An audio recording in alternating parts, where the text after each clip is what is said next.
So here's what I've got going on in my mind. Last Friday I was let go from a company I've been with for 8 years. And I can't help but think, why? I was a buyer for this company, and it's just it's like I feel like somebody just crushed my heart and ripped it out and put it on a barbecuer and put all kinds of sauce and seasoning on it, trying to make it be okay. But we're letting you go. It's too much. It's too many times, is what they told me. Too many times of what? Too many times of what? Trying to strategically plan to bring in products and increase sales, increase margin, increase turns. Too much of what? And I hate to point fingers or put blame on anybody, but I can't help but sit here and go, what did I do wrong? Morally, and who I am inside, and what I tried to represent, and how I tried to represent this company, being on all the social media, being on their YouTube videos, being on and they're record breaking, and everybody's like, wow, this is Farm and Ranch chain, and for me to be that person for that long, and then all of a sudden something changes.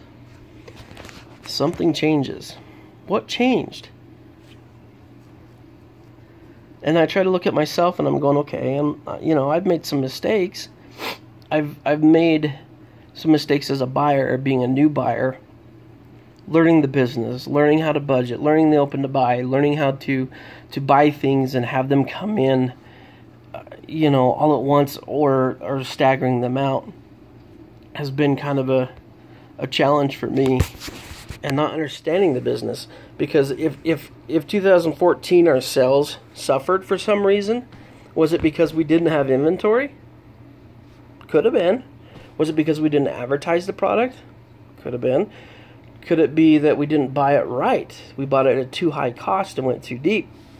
Well, when I saw an opportunity to buy something at almost half the price, and the quality doesn't suffer at all, and I buy deep because I want to regain those sales that we lost the last 2 years and be where we were at in 2014,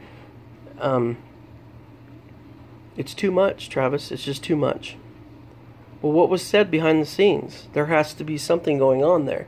And I can't help but try to point a finger at somebody or point a finger at something. And some of the people that work for the company and call themselves owners or VPs or whatever else, they've never came in my office and sat down and said, Travis, what are you planning for this year? What products are you bringing in? Oh yeah, that store needs a lot more of that, or we need to get some of this for this store. It's never been that way. He walks down the hall, he walks past our office, he doesn't come in, say hello, and he doesn't even know who buys what. So when he finds an issue, he attacks it and goes straight to the top and doesn't go to the source because he doesn't have a relationship with the source. He doesn't even care to even have a relationship. But the communication barrier between the stores and the buying staff is bad because we're not replying to the store managers at the store manager level, but yet the VP doesn't even know who buys what, or when the product comes in, where it's going, or anything like that. That's where I think the majority of the issue is in this company.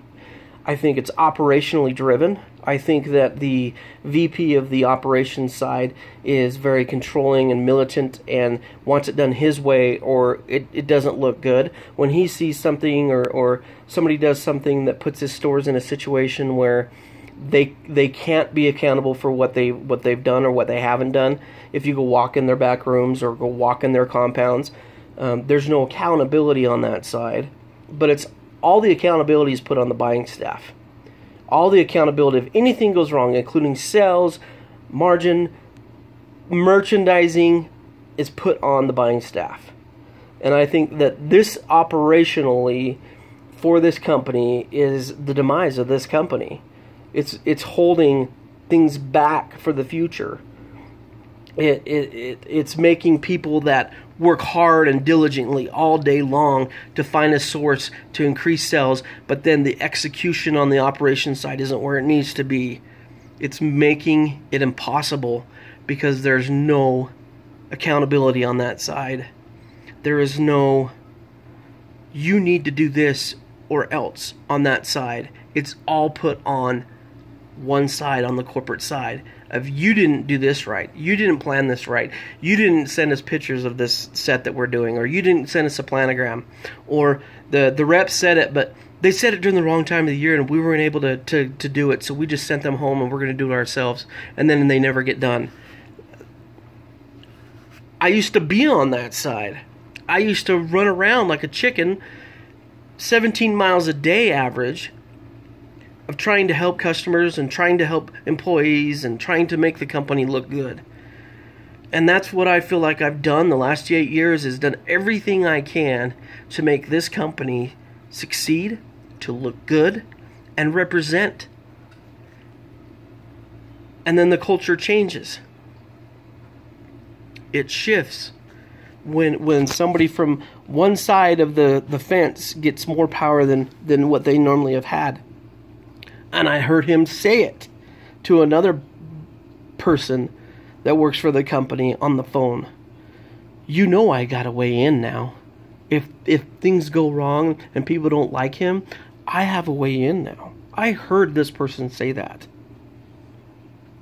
When something doesn't sell, or I bring in a generator that you call a POS in front of the whole company on a Monday go-to meeting, you think the stores are going to sell that now? You totally sabotage that. And then for you to say, let's transfer it to one store in Salt Lake and put it on online and sell it online, and you're going to have to answer text messages and phone calls on Christmas Eve or Christmas Day when you're with your family, is ridiculous. The accountability is not where it needs to be at this company. So for them to let me go was helping me discover that there's a mutual feeling of the culture is now shifted and it's going in the wrong direction. That boat has a hole in it now and it's starting to sink. And you've represented us very well, Travis, but it's too many times. Too many times is what they told me. You've been talked to by this person and this person and this person. Guess what? I haven't even been in the communication because the communication goes over my head, so it doesn't even give me a chance to rebuttal or to establish why I did what I did. Because if you look at the numbers and you look at the sales and you look at the turns and you look at the margin and you look at everything, it's higher than what it used to be. That's what's frustrating to me. That I gave my heart and soul and who I am as a person, the inside of me, morally, to represent, but I see other people tearing that down. But yet I can't say anything, or I'm in the wrong because I'm not doing it the way that they want me to do it. Or that one person that has all control. Just my thoughts. I had to share. I've moved on. I'm waiting for other opportunities. So if you know of one, let me know. And with that, I wish peace, love, and happiness, as my son says on Charizard. Have a good day.